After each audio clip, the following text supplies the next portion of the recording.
तहरीक इंसाफ ने 2 साल में तबाही कर दी। मंजूर नजर माफियाज वजीर आजम के साथ बैठे हैं। मुर्तजा वहाब की कड़ी तनकीद, कहा आटा चीनी समेत सभी कुछ महंगा हो गया। कर्ज 34.4 खरब तक पहुंच गया। डॉलर की कीमत बढ़ रही है। फरिश्तों के दौर में टैक्स कलेक्शन भी नहीं बढ़ा।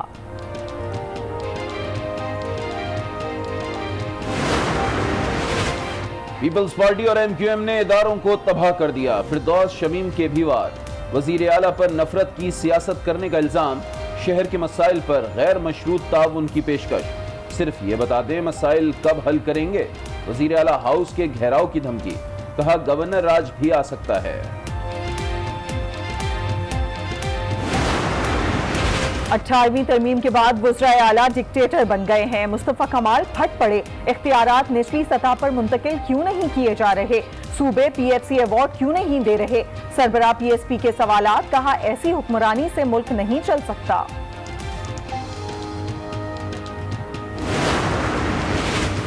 हुकूमत कौमी मुफाहमत के बजाय मुखालफीन को कुचल रही है। इससे मुल्क में इंतशार बढ़ेगा। ख्वाजा साद रफीक का इंतबा, कहा हुकूमत कुछ नहीं कर रही, अपने काम भी दूसरों पर डाल रही है। सियासी मुखालफीन को नैब से दबाया जा रहा है। सहाफत के खिलाफ सेंसरशिप इस्तेमाल की जा रही है। Chairman peoples party Bilawal Bhutto का बयान, कहा आमिराना और बुज़दिल सोच वाले ही आजादी इजहार से डरते हैं। उन्होंने सहाफियों से इजहार यकजहती किया। लाहौर बड़ी तबाही से बच गया। रेलवे स्टेशन से गिरफ्तार दहशतगर्द लियाकत ने अहम इंकिशाफात कर दिए। पुलिस लाइंस पर हमला करना चाहते थे। स्टेशन पर खुदकुश बमबार लड़के का इंतजार कर रहा था। इसका ताल्लुक पड़ोसी मुल्क से है। धमाके का हुक्म मुकर्रम खान उर्फ उमर खुरासानी ने दिया था। खुदकुश बमबार को भी गिरफ्तार कर लिया गया। पंजाब में बादल बरस पड़े। लाहौर में मूसलाधार बारिश, जलथल एक हो गया। मुताद्दिद इलाकों और सड़कों पर पानी जमा। ट्रैफिक का निजाम शदीद मुतासिर। शेखुपुरा में नशेबी इलाके ज़ेर-ए-आब आ गए। जेहलम में थल्ला चौधरियां के बरसाती नाले में तूफानी। मुताद्दिद देहात का शहर से राबता मुनक़ता। यकसा निज़ाम तालीम पर काम तकरीबन मुकम्मल कर लिया। A लेवल के बाद तलबा मुल्क में ही तालीम हासिल कर सकेंगे। यूनिवर्सिटीज़ का मयार बेहतर बना रहे हैं। वज़ीर तालीम शौकत महमूद की आज न्यूज़ के प्रोग्राम में गुफ्तगू, कहा कराची में PhD तालिबा की खुदकुशी का मामला यूनिवर्सिटी बोर्ड को देखना चाहिए। हम वफाक वाले लोगों से बात करते हैं कि हमारे साथ ये मसाइल है, तो वो बोलते हैं सिंध गवर्नमेंट से बात करें। सिंध गवर्नमेंट से बात करते हैं तो वो बोलते हैं कि हमारे पास इतने मुआवजात नहीं है कि हम आपके मसाइल को हल करें। सब पहले ही जैसा है, अपना खाना अपना कमाना, ना कुछ देखो हालत घरों के आगे की। महंगाई ने जिंदगी मुश्किल बना दी। कराची में अवाम की दुहाई। पेशावर के अवाम भी हुकूमत की 2 साला कारकर्दगी से मायूस। कहते हैं अशिया इतनी महंगी हो गई, गुजारा मुश्किल हो गया है।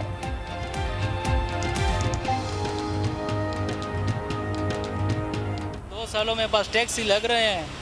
बिजली के बिलों में टैक्स ज्यादा, हर चीज़ पे टैक्स। महंगाई तो काफ़ी तेज़ी से जा रही है। महंगाई बहुत तेज़ है इस टाइम। तमाम चीज़ें आउट ऑफ कंट्रोल हैं। जो चीज़ आप उठाते हैं उसकी प्राइसेस डबल हो।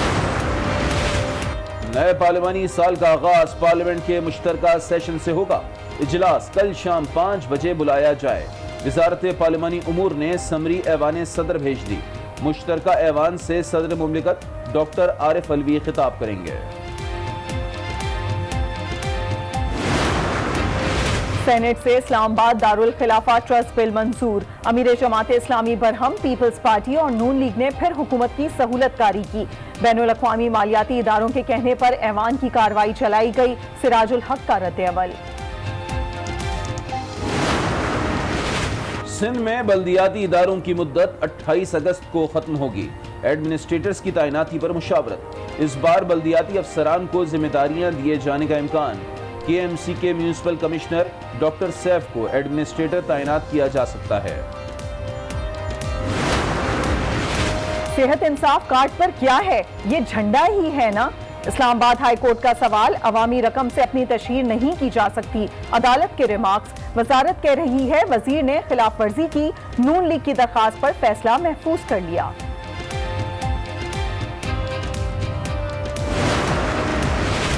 BRD मंसूबे से पेशावर की खवातीन खुश, कहती हैं दीगर बसों और वैगन्स में सहूलियात का फुकदान है।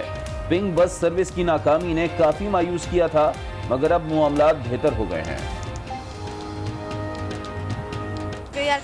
सर्विस स्टार्ट हुई खवातीन के लिए काफ़ी अच्छी है, एयर कंडीशन लगा हुआ है, सीटें सफ़र अच्छे है। मैं रोज़ाना यहाँ से कारखानों तक जाती हूँ। इसमें पहले बसों में जो था बहुत ज़्यादा मसले हुए करते थे, शीशे नहीं थे, बैठने की जगह नहीं होती थी। कैंसर में मुब्तला कराची के बच्चों की ख्वाहिश पूरी हो गई। तुर्क ड्रामे के किरदार इर्तुगरल गाजी से वर्चुअल मुलाकात, बच्चों की खुशी दीदनी। ड्रामे के किरदारों के लिबास पहने इनगन अल्तान ने बच्चों की सेहतियाबी की दुआ की।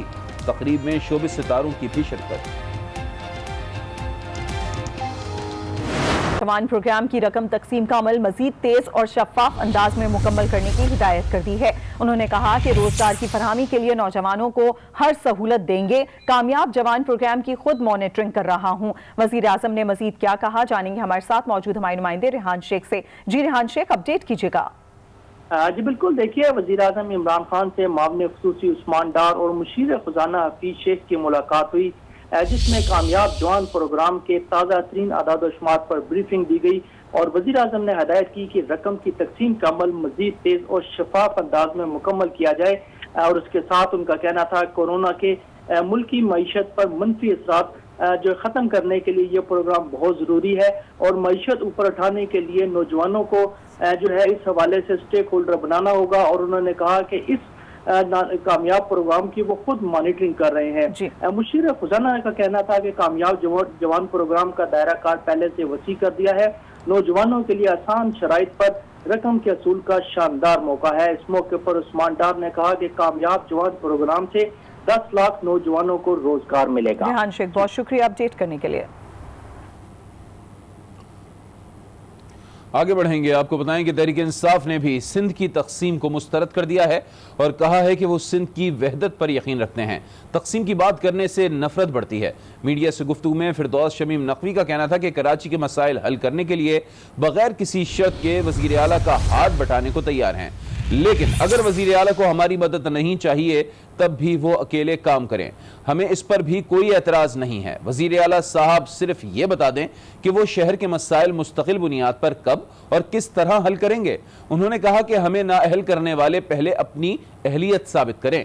MQM लंदन की बाकियात अब भी कहीं ना कहीं नजर आती है। वजीर आला ने न्यूज कॉन्फ्रेंस में जो अल्फाज इस्तेमाल किए वो काबिल मजम्मत है। आसिफ जरदारी ने बड़ी पार्टी को सुकेड़ कर सिंध तक महदूद कर दिया है। MQM हो या PPP, इन लोगों ने इदारों को तबाह किया। सूबे में कोई निजाम मौजूद नहीं है। फिरदौस शमीम नकवी ने वजीर आला हाउस के घेराव की धमकी दे दी और उनका कहना था कि गवर्नर रूल भी आ सकता है, 149 भी आ सकता है। हमें वोट मिला है, हमें क्रेडिट नहीं चाहिए। चीफ मिनिस्टर साहब, सारी एग्जीक्यूटिव अथॉरिटी आपकी, जो जो चीजें आप कहते हैं आपकी, सिर्फ हमें ये बता दीजिए कि इस शहर के मसाइल आप किस तरह हल करेंगे, मुस्तकिल बुनियाद पे और कब। हम आपके साथ बगैर किसी क्रेडिट के, बगैर किसी शराइत के, आपके साथ हम आपका हाथ बटाने को तैयार हैं। अगर आप चाहते हैं कि हमारी मदद नहीं चाहिए, आप अकेले कर सकते हैं, आप वो अकेला कर लीजिए। हम समझते हैं कि सिंध एक है, सिंध को बंटना नहीं चाहिए, इससे नफरत फैलती है। हम पाकिस्तान में नफरत की सियासत के खिलाफ हैं। दूसरी जानिब मुर्तज़ा वहाब का कहना है कि वफाकी हुकूमत ने अवाम से किया गया कोई वादा पूरा नहीं किया। हुकूमत ने तेल निकालने का वादा किया और अवाम का तेल निकाल दिया। कौन सा क्रिकेटर है जो 2 साल तक नेट प्रैक्टिस ही करता रहता है? हुकूमत ने 2 बरस में तबाही फैला दी। टैक्स जमा करने से लेकर महंगाई तक कोई चीज हुकूमत के काबू में नहीं है। इमरान खान ने कहा कर्ज नहीं लेंगे, लेकिन उन्होंने कर्ज लिया। कराची को 162 अरब का पैकेज देने का वादा किया, लेकिन इस वादे पर भी अमल नहीं किया गया। मुल्क पर 24.2 खरब का कर्ज था, आज मुल्क पर 34.4 खरब का कर्ज है। एक वादा वज़ीर आज़म ने किया था कि मैं चीखें निकालूंगा। मेरे ख्याल में उस वादे को उन्होंने पूरा किया कि चीखें एक्चुअली उन्होंने सारी पाकिस्तान की 22 करोड़ आवाम की निकाल दी हैं। इन्होंने वादा किया था कि वो तेल दरियाफ्त करने वाले हैं, आवाम का तेल निकाल दिया इन्होंने। तो खान साहब ने बल्कि कहा था कि मैं कर्ज नहीं लूँगा। इमरान खान साहब जब अगस्त 2018 में वज़ीर आज़म पाकिस्तान बने तो पाकिस्तान का कुल कर्जा रूपी टर्म्स में 24.2 खरब रुपए था।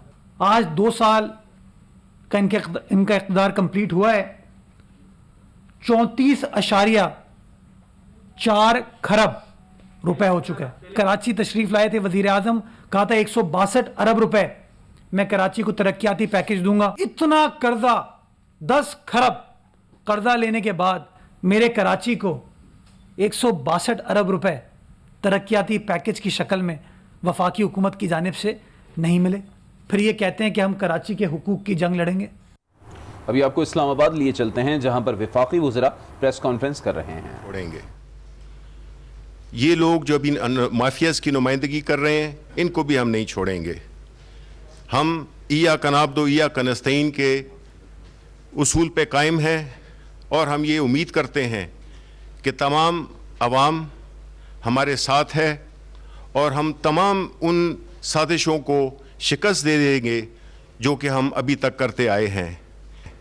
इस वक्त कौम एक तरक्की की राह पे चल पड़ी है।